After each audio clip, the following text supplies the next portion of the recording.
Hello everyone, this is Linda. I know it's been a while since I've been on. Um, I just have been having a problem seeing. Now, some of you know that I had to have several different procedures done on my eyes. I had what you call Salzman's nodules. Some people may know what that is. I had never heard of it, but found out that it's these little well, they call them nodules, but they're like little growths on the surface of your eyes, and they begin after a while. They start to interfere with the way you see. So that's kind of what happened to me. I got to the point where I couldn't see very good, even with glasses. So I had to have those scraped off the surface of my eyes. And yes, it did hurt. They did one at a time, and I'd have to wait for one to completely heal and then go back and get the other one done. And when that was done, which took a total of about almost 4 months, then I had to have cataract surgery, which there again is one eye at a time. And I had to wait like a month in between my eyes to get both of them done, which did not hurt. And it's just that it just takes so long. It all drags out. And just before I got after my second surgery, my cataract surgery, I went for my post-op appointment, and then I was supposed to go back in 2 weeks for my last post-op appointment. And that one I was supposed to see my regular eye doctor, not the surgeon. So my eye doctor, she was pregnant, and so she went out early due to the COVID. And so I went back to see my surgeon, and then I had to wait 3 months before I could get glasses. And I couldn't see at all in the beginning. The reason that you have to wait so long is because if you get your glasses too soon, then your prescription will probably change, because your eyes and your brain have to learn to communicate all over again because of what's been going on with the things that's been happening with my eyes. And so anyway, I went today and got glasses. I went last week for my appointment, and I really only needed them for just a little bit of close-up, because even though I couldn't see at all when it was first done, the second one was completely finished. I couldn't see anything. Couldn't see with my glasses. I couldn't see without them. I lived in a blurry world. But as time went on and my eyes began to adjust and learn to work together and to work with my brain, after about 2 months, for the last month, everything's been clear. I can see far off in the distance. I can watch television. And the only thing that I really couldn't see good was very small, up-close, detailed things. So now that has been taken care of today. So I am no longer sight impaired, which I'm so happy about. But while I was having so much problem with my eyes, I still wanted to do some crafting. So I did what I could, and I just thought I would show you my crafting while impaired projects. I'm going to start,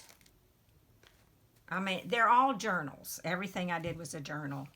And this particular journal here, and the way that it's put together, is a method that I learned from Lynn, and her YouTube channel is called A Bit of Songbird. No, a bit of bird song. I'm sorry. A bit of bird song. So if you don't know Lynn, if you don't know who she is, I really enjoy her channel. And I happen to know her because she lives not very far from me. And she works at the scrap exchange where I love to go. And so I tried to follow her instructions, which she says is so easy to do, but for me it was not. Now this was my second attempt, and it turned out way better than my first. But I used an old vintage book, Myths from Many Lands, and it's one of second volume of the Children's Hour, which I did buy at the over at the thrift store that's connected with the scrap exchange. And I left the inside because I just loved them. But I don't know for sure what I'm going to do with this book yet. But I think I might use it for some image zines that that Lynn makes, and she creates them, and she has them on her blog, digital downloads for free. So I will link Lynn down below in case you want to go over and check her out at A Bit of Birdsong. So that's the first one. Now let's see. This was the very first one that I did. This was my second attempt. This was my first, and it was not good. It's not pretty. It doesn't lay down like it's supposed to, and it might work its way out later, but I got my doubts. I got my doubts about it.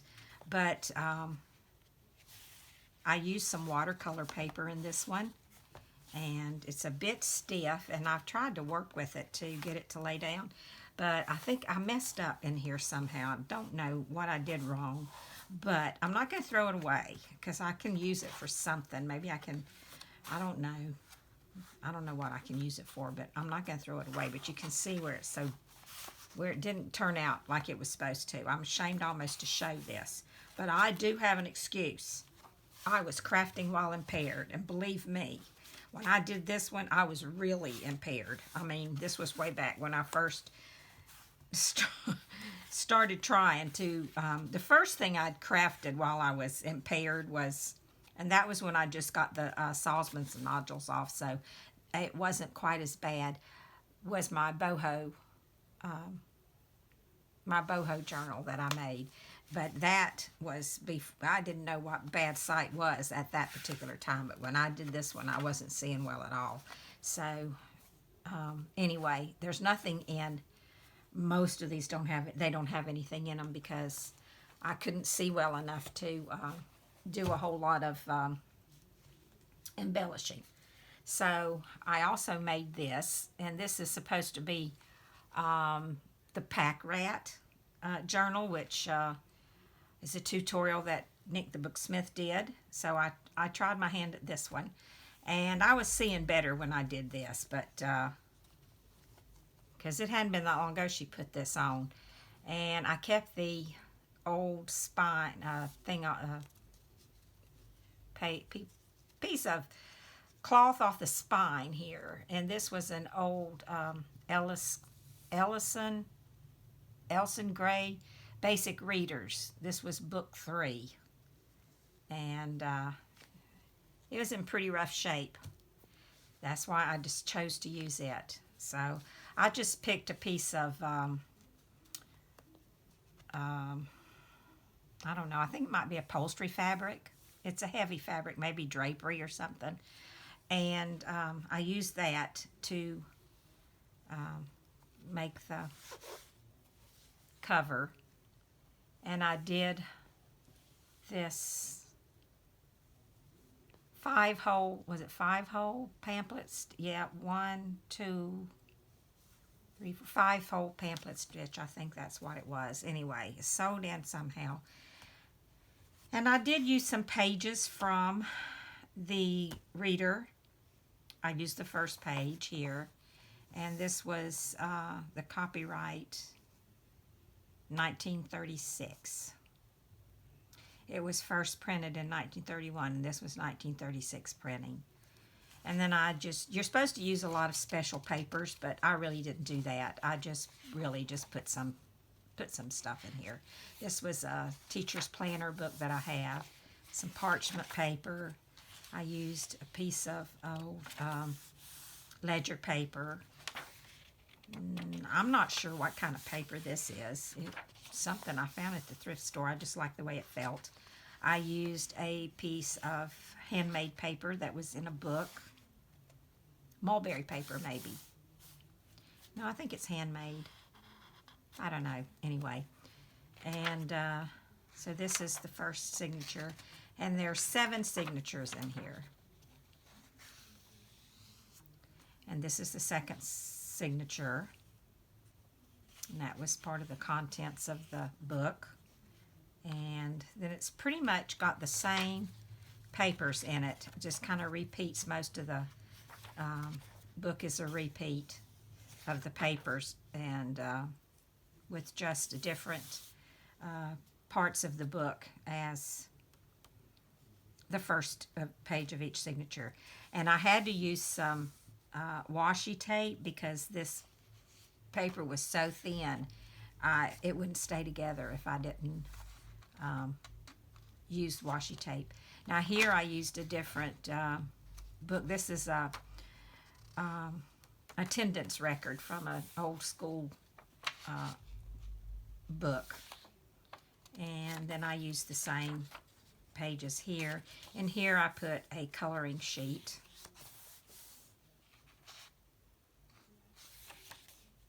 And I just used the same stuff over again. I made I'm gonna probably glue that down.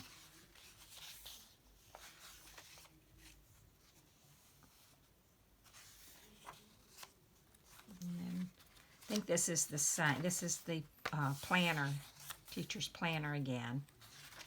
And the other pages are the same with the coloring sheet in the middle. And there's plenty of room to write in this one all over on those pages there.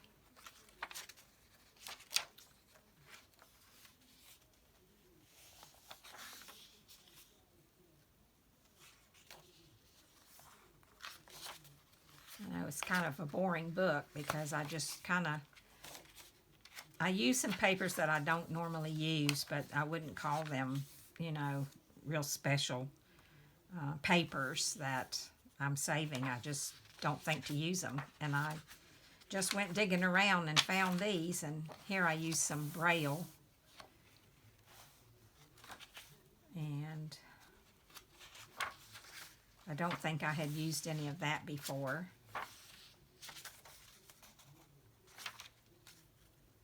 I like this page with the glossary, the words and stuff, meanings. Thought was cool. Managed to get quite a bit of that from A all the way to W. The others, I think, is on the other side. I'm not sure. There's another coloring page with lots of room for journaling. And yeah, no, I thought I had the rest of the glossary, but I don't. But anyway, that's this book, which I thought turned out pretty good. I still need to embellish it when I figure out what I'm going to do with it. But yeah, I couldn't do a lot of very, real detailed stuff, but I did manage to do a few things and mess up a few things.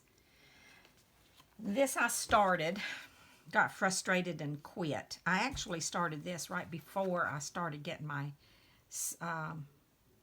surgeries done on my eyes. So I had slow stitched a cover, and after I was all through with it, I didn't care for it. I didn't like it. So then I got some laces and kind of just put a fabric collage on the front with a lot of different types of embroideries and laces and things, and then I did a little bit of stitching, just added it in here and there underneath, things. I don't know if you can even see it or not. And added some here. I did most of this, all the stitching in pink, I think, and zigzag down the side, and it's all hand stitched. And put some in here, down here on the bottom, and then I added some little flowers here and there, some crocheted flowers and some little, just some trims that I had, some rosette trim here. And these were some crocheted flowers, and I put some rosette trim in the middle of those. And this is just a big flower that I had, I don't know where it came from. It just happened to have it, and put some of these little, I don't know, what do you call that? Little ceramic plastic flowers in there. And then on the back, I put a crochet doily, and I just went through and stitched around in there and made little triangles, I guess, on there. Put a piece of lace on the spine, and I didn't put a closure because I never finished it. I got where I couldn't see, so I quit working on it. But I'll show you what I got done. The images that I used were from an eBay, no, I'm sorry, it's an Etsy store. Velvet Vintage Art is the name of it. And I got these images there, and I added some lace. I had did all this before I got to where I couldn't see, so I had sewn I'd ruffled this lace and put on here, and just used a doily and some graph paper, and put some trim here, some piano paper. I love the paper. It's very pretty. It really doesn't need too much on it because it's so pretty already. Put a little lace down here, and hadn't decided if I wanted to make a pocket out of this, or maybe I already did. It is a pocket. It is pocket. I don't have to decide. It is one. Okay. That's how long ago I worked on this book. Some lace here on some coffee dyed paper. Is this a pocket or just a piece of, I think this is just a piece of paper. Yeah. And I really don't know where that came from. I don't think it was scrapbook paper. I think I got it from somewhere else. But I thought it was pretty. Thought it matched very well, so I put it in. Here's a piece of vintage trim that I put on here. And a piece of Edith Holden paper. Some tracing paper. This paper, I think I used, it matches this really well. It was it wasn't Kool-Aid, it was something else. It was a red tea, and I can't remember what the name of it was. It was like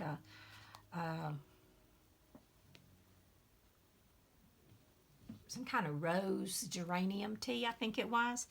And I put a little bit of Lindy's Stamp Gang clear in it. That just made it, give it a little sparkle, which I'm pretty sure you can't see. It doesn't show up very well, but if I can see it sparkling a little bit from the Lindy's Stamp Gang that I poured in it before I put it on the paper. And then there's another piece of coffee dyed paper. Some more lace trim there. And I think there's two signatures in here, I believe. But, there's not very much. I've got stuff to finish it. I just haven't. The other side of the tracing paper here. There's that piece. I just wish I could remember. It came in the mail, but I don't know what came with it. I don't know if it was in a magazine or something that I took out of a magazine, maybe. Here's the other side of the pocket, which I know now is a pocket. Music paper. Doily. Side of that lace. And I think, oh no, it's just one signature. I apologize. It's only one signature. This is the other stuff that I had left that I put in the back so that I could finish this book with pockets and stuff. And I just never, I got some tags and stuff made, I think. I haven't really even looked at it in a while. Yeah, I had made some tags. But I think that's about as far as I got. I don't think I got anything else made. I had a piece here. I guess I decided not to use it for one reason or another. Just things here and there. Some scrapbook paper I found that I thought I would like to use in some old book pages. And so anyway, that's just the stuff that I didn't use that I still have to finish this with. So, and then figure out what type of closure I want on it when it's done. So, I've been interested in doing other things, so I don't know when I might get back around to that. And then the only one I have left is the one that I've just finished. Since for the last month I've been able to see pretty well. And I actually did this one. I did this book and I did this one this month. The others were way back when I was practically blind and couldn't see anything. I mean, there's a few things in here that aren't perfect because, like I said, my eyesight was still not real, up close was still a little blurry. So now I can see real good. So. And the papers I used in here are antique papery and a few pages from an old, here in North Carolina we get this magazine called something about the Carolinas. And there was some pretty pictures in it, and I took a couple out and put them in here. Not too many, but a few. So I guess you'd call this a nature theme book, which is not my normal style of book, but for some reason the cover just kind of evolved into that. It's got some burlap on it and some other kind of fabric there. And then it's got some cheesecloth, part of a doily, some trim down here from another doily, some old, some kind of yarn or something. I don't have any of it left, I don't think. This was a piece of sari silk, and then the back has a piece of lace on it from a curtain, I believe. And I do have some old vintage trims in here from a way back when. I wouldn't call them antique. They're not that old, I don't believe. But they're definitely vintage, as am I. Okay, so I put a library pocket here, and I put a stamp there that says this belongs to, and I put a library card. Didn't do anything to this page. I left it blank. This came out of that magazine, and so did this picture here. You can write on the back. I've got coffee dyed paper, and I tore the edges of all the paper and distressed them with some, I think I used walnut. What did I use? Walnut stain, I believe is what I used. Put a stamp here. This is some old piece of an old doily, crochet doily. And this was a little tag I made, and I stamped it and used some watercolor on it. Didn't turn out all that great, but I can see that now. This is a paper clip that you can take off. Not sure that it actually goes in here. It's kind of grungy, but it's also, I put some stickles on it, which made it sparkle. So I don't know that this book actually lends itself to sparkles, but it's in there anyway. After all, it's a junk journal, and I like it there. Then I did a little bit on the back there. And this is some of my coffee dyed paper. I did a little tuck spot here with a tag, and I stamped it. Did a little bit of a collage on it. I'm not too good at that. I haven't did that much of it. And then a little notebook here. You can do a little writing in. And let's see, what else do I have in here? I really did like this page, so I used it and made this little tag, and I did a little collaging on it too. And this one I think was a piece of scrapbook paper. And this was, I had a graph notebook that had, the graph was, the lines were made with some type of a blue ink. And I just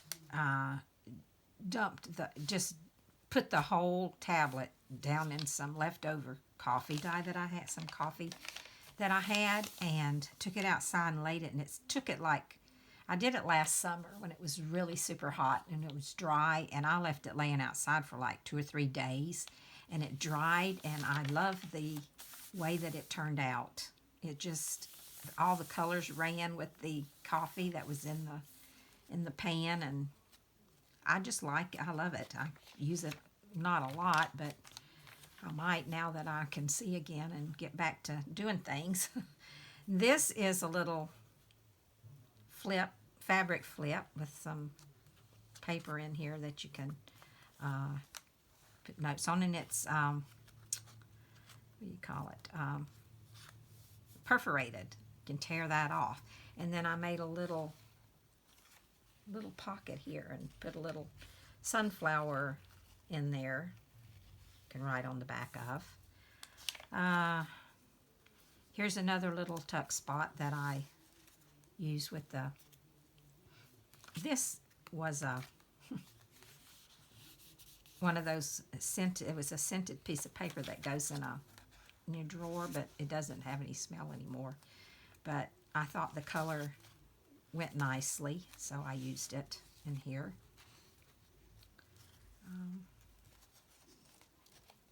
There's the center. I liked this page, so I used it. I stamped that. I thought it looked pretty good, but now I can see that it really doesn't look that great. Now that I have glasses on, I can see. But, oh well, give me a little bit of a break. And then I just made another little book there with some coffee dyed paper and a little bit of seam binding. Some more old lace. Looks like it, I don't know what happened to that. I don't know if that's something I did or if it something got spilled on it somewhere. I don't know. I would think that I would do a better job than that, but whatever. I might not have. I don't know. Here's another picture from that magazine. That's another one. And here's another one. And then I did a little collage down here. I think that's a little Tim Holtz bird, I believe.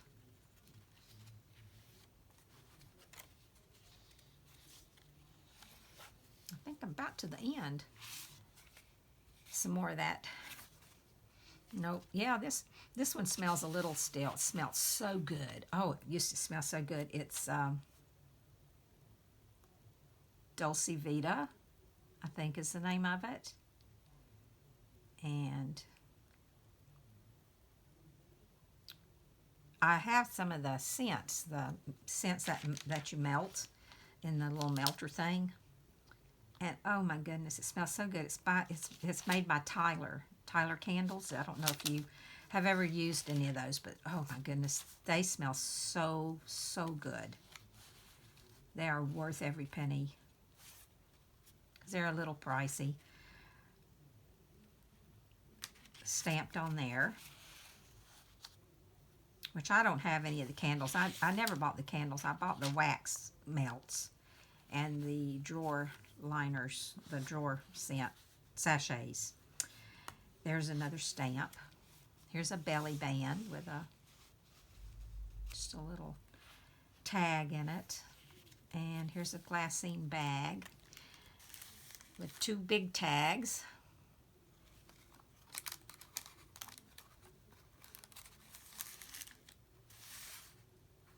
I tried to stencil on that one. It didn't turn out too good. I think this side maybe looks a little better. I'm not sure. Anyway, did that. See if I can get it back in. Got some more trim down here. Some more doily. Then I stamped this and did a little watercoloring, and that turned out pretty good, I think. I like that pretty good. I'm definitely no artist, that's for sure. I think that was Stampin' Up stamp. Then I got another tag here, and I put a piece of paper over this, and then I put some cheesecloth on it. I like the way it turned out. Here's another little place for writing. And then one last tag there, and I believe that's it. I left that. So that is it. I used a piece of sari silk here for the closure. And